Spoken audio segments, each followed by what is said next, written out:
أنا لولا عارفك ومصدقك يا هوجن، موضوع رمضان الورداني واللي حصل له في الفيلا كانش هيعدي بالساهل. يا باشا ما انا حاكي لسعادتك على كل حاجه. أنا ما كتبتلكش فلوسك كلها في شيك واحد يا هوجن، عشان عايز أشكرك كذا مرة، عشان تعرف كمان إن أنا بقدر رجالتي كويس وكل حاجة عندي ليها تمنها. الشيك ده عشان أنقذتني أنا وبنتي، وده سفرية لبنان، وده المطوة اللي انت اتضربت بيها وفديت بيها بنتي وجبت لي حسين الوالي لحد عندي. ده كتير يا باشا.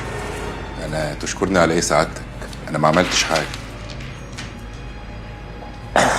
الشيخ عبد الجواد قال لي ان انت سألته على شغلنا، وبصراحه كلامه خدني في حته تانية خالص.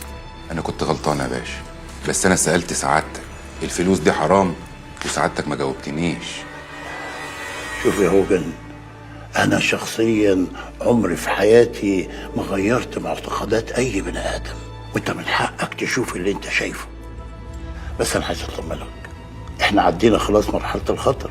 ها، نور خلاص هتسافر، وانت عرفت كل حاجه عن شغلنا بخيره وبشر. طب انا عندي سؤال يا باشا، اذا كان شغل الاثارات حلال، امال الدم والناس اللي بتموت دي ايه؟ يا هوجن، لكل أجل كتاب، ومحدش بيموت ناقص عمر، ودي طبيعة الشغلانة. وبعدين ممكن أي حد يموت.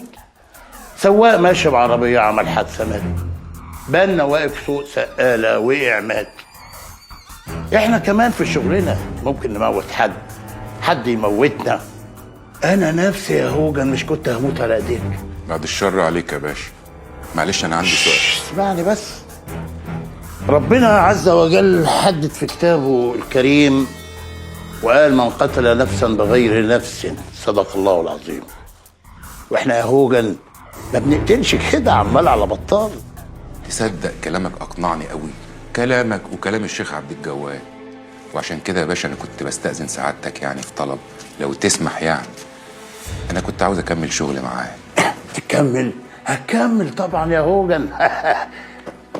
ده انت ابني. ربنا يخليك يا باشا.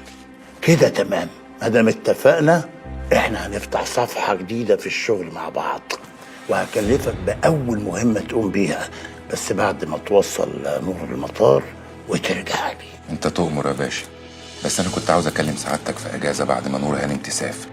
اصل ضغط الشغل كان كتير قوي الفتره اللي فاتت. حقك يا هوجن، خد لك اجازه يا سيدي 10 ايام.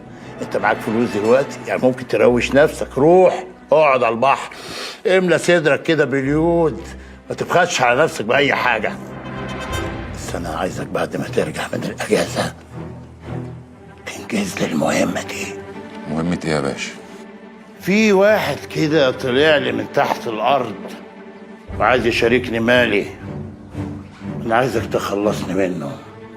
اخلص سعادتك منه؟ هو مين يا باشا؟ بهلول الحمش.